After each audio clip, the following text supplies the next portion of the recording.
Je viens d'entendre il y a quelques minutes la déclaration du Premier ministre Jean Castex à la sortie du Conseil de défense sanitaire. Et le Premier ministre était censé annoncer des mesures nouvelles et d'une très grande efficacité pour contrer l'épidémie dont nous souffrons maintenant depuis 5 mois. À ma grande surprise, je constate que le gouvernement persiste dans sa démarche, dans sa stratégie, dans sa manière de faire. Et alors que la France fait partie des pays les plus durement touchés par l'épidémie depuis le début de cette année 2020, le gouvernement s'obstine, refuse de changer de méthode et n'est pas prêt visiblement à prendre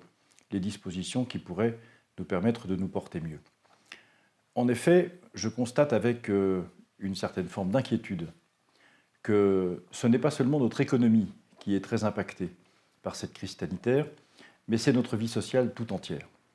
J'observe en effet que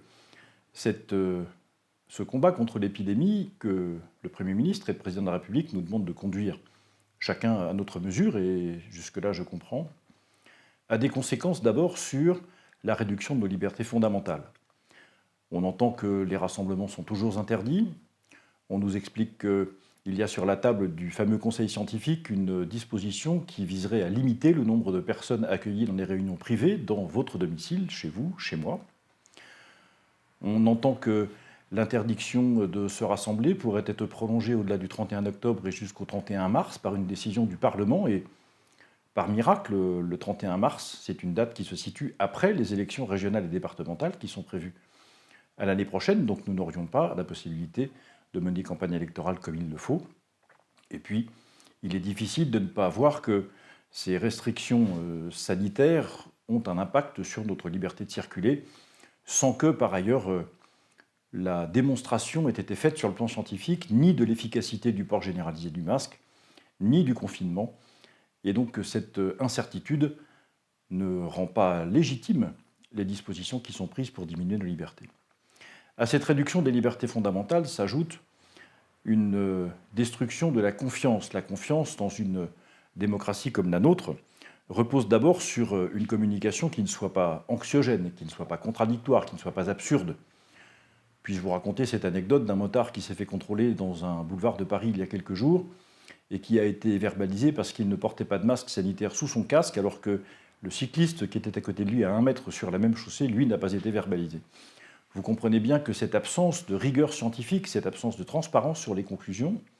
cette volonté de faire taire les opposants qui protestent contre cette stratégie sanitaire, tout ça ne concourt pas à restaurer ou à instaurer la confiance qui serait nécessaire à la cohésion du peuple français pour qu'il soit uni face à cette crise sanitaire. Et puis enfin, il y a l'impact de cette crise, de ces dispositions, de ce traitement de la crise sur nos relations sociales. Et si tout le monde comprend que, évidemment, les personnes fragiles doivent être traitées en priorité, si elles doivent être peut-être un peu plus attentives que les autres, le fait de les protéger ne veut pas dire qu'on les isole. Le fait de prendre en compte leur fragilité ne veut pas dire qu'on les mette à l'écart de la société, qu'on les prive de relations, d'affections, de rencontres et de tout ce qui fait la vie quotidienne et la richesse des relations humaines. Donc en attaquant les libertés fondamentales, en minimisant, en effritant la confiance collective, dans une large mesure attaquant le système même de nos relations sociales, effectivement, le gouvernement, en définitive, esquinte non pas seulement l'économie française, ce qui serait déjà un grand mal en soi, mais la possibilité même pour nous tous de continuer à faire société à l'avenir. Qu'aurait-il fallu faire pour prendre le contre-pied de cette orientation ? Eh bien, 2 choses finalement assez simples. Je n'entends pas le Premier ministre avoir confiance dans les Français en dehors de leur capacité à respecter les consignes. Je n'entends pas le Premier ministre appeler à la rescousse tous les médecins généralistes, tous les personnels de santé qui, partout sur le territoire, sont évidemment prêts à donner leur pleine et entière contribution à la lutte contre cette épidémie. Je n'entends pas le gouvernement garantir aux médecins la liberté intégrale de prescrire ce qu'ils veulent et ce qu'ils considèrent comme pertinent pour soigner les patients qui viennent vers eux et contrer à leur manière leur épidémie, au motif que si le conseil scientifique ne l'a pas décidé, la prescription ne serait pas efficace, ce qui est une injure à la fois à la rationalité et tout autant à la liberté de prescrire des médecins, qui est un droit pour eux absolument fondamental et imprescriptible. Et donc, cette mainmise généralisée de l'État, cette quarantaine que le gouvernement et le chef de l'État s'imposent à eux-mêmes pour décider du traitement de la crise, finalement, plonge notre pays dans une situation dont je crois il sera difficile de sortir. Je m'inspire des réflexions qui ont été publiées ce matin même dans le journal Le Parisien, cette tribune est en train de défiler sur la gauche de votre écran au moment où je vous parle, et vous pourrez y accéder en cliquant sur le lien qui se situe dans la description de cette vidéo, juste en dessous de l'image que vous êtes en train de regarder. Je vous invite à prendre connaissance de ce texte qui est court, qui résume très bien la manière dont cette crise sanitaire est mal gérée et contraste beaucoup avec l'assurance matinée d'une certaine forme d'inquiétude sur la situation, il faut bien le dire, mais l'assurance du Premier ministre et du gouvernement dans leur propre méthode. Et quand je constate que le ministre de l'Intérieur, aujourd'hui dans les Yvelines, est allé prendre la parole pour décrire un peu les manifestations qui se dérouleront dans toute la France demain,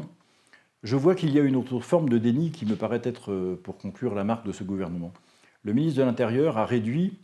les manifestants de demain dans toute la France à des casseurs. Et il a dit, au fond, tous les manifestants qui demain se déplaceront sont là pour casser, donc on les traitera comme il convient de traiter les casseurs. Je n'ai rien à dire à ça. J'observe simplement que derrière cette volonté de casser, qui est malheureusement celle de certains, il y a aussi une inquiétude, une protestation, une forme de désespoir que visiblement le gouvernement ne prend pas en compte. Le déni semble donc être la marque de nos gouvernants actuels et malheureusement nous en souffrons tous. Le moment vient de faire entendre d'autres voix possibles et c'est la raison pour laquelle je vous invite à prendre connaissance de ce texte publié par Le Parisien ce matin, de le propager, de le faire connaître, de vous l'approprier, de le diffuser à votre tour pour que petit à petit on comprenne qu'il y a d'autres façons de traiter cette épidémie que le diktat sanitaire qui s'impose à nous peu à peu et qui, après avoir détruit notre économie, esquinte la possibilité même de notre vie sociale. Je vous souhaite un bon week-end et vous dis à vendredi prochain.